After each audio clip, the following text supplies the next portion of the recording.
د پنجشیر سرپرست والي حافظ محمد آغا حکیم په خپل اختریز پیغام کې په یاد ولایت او ټول هیواد کې د ډاډمن امنیت یادونه کوي. د پنجشیر ولایت د مطبوعاتي دفتر څخه په خپاره شوی ویډیو کې د پنجشیر سرپرست والي ویلي چې یاد ولایت ته ډیری سیلانیان ورځي او د پسرلي له پیل څخه تر دې مهاله سیلانیان ورغلي. همدارنګه د اختر په ورځو کې هم یاد ولایت ته د سیلانیانو د ورتګ هر ډول اسانتیاوې رامنځته کړي دي. اولا پیام تبریکی عید سعید قربان را به رهبری امارت اسلامی افغانستان به جناب امیر المؤمنین صاحب حفظه الله و رعاه، به رهبری امارت اسلامی افغانستان، به مجاهدین و به خانواده شهدا و استشهادیایی که به خاطر نظام اسلامی خود را قربان کردن و به مجاهدین افغانستان و خصوصا به ملت غیور و شریف و نجیب پنجشیر مبارکی عید را از صمیم قلب تقدیم میکنیم.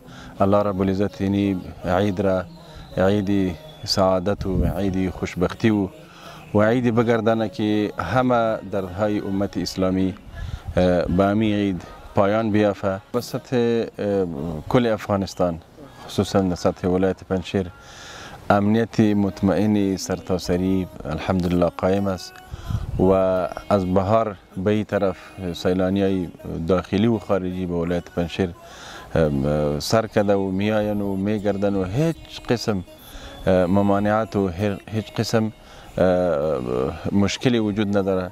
الحمدلله که سیلانی‌ها بسیار زیاد شده و در روزهای عید ما ترتیبات خاصی داریم. یک پلان امنیتی را به سطح ولایت ترتیب شده و همه ارگان‌ها به شمول ریاست امر بالمعروف که یگان کارهایی که خلاف شریعت صورت میگرفت که اونها را توصیه میکنه که کارهای صورت نگیره.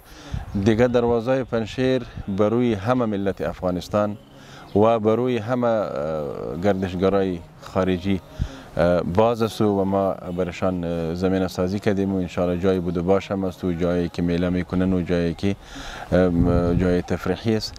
د پنجشیر والي زیاتوي چې د دغه ولایت ټولې سیمهییزې ادارې او ولسونه په دې هڅه کې دي چې د سیلانیانو لپاره د تفریح او سیل مناسبې اسانتیاوې برابرې کړي. الحمدلله از مهمان نوازی و از اخلاق و پیش آمد مردم پنجشیر همه ملت افغانستان الحمدلله چی مثبتی داره، نظریه مثبتی داره و مردم با گردشگرا و با سیاحینی که دی جمعیه بسیار خوب تعامل میکنه و خوب تعاملی داره، چون مردم پنجشیر مردم مهمان نواز و مردم با غیرت هستند.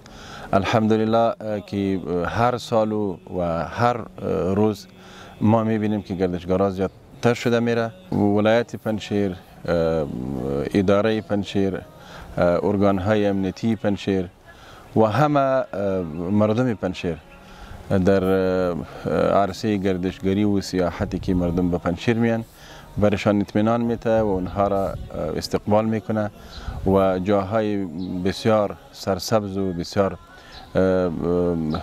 جاهای تفریحی است. برشان دعوت میتیم که هیچ نوع مشکلی امنیتی و مشکلی از یک ناحیه وجود نداره. هر کسی میتونه که به آزادانه بیاد پنجشیر.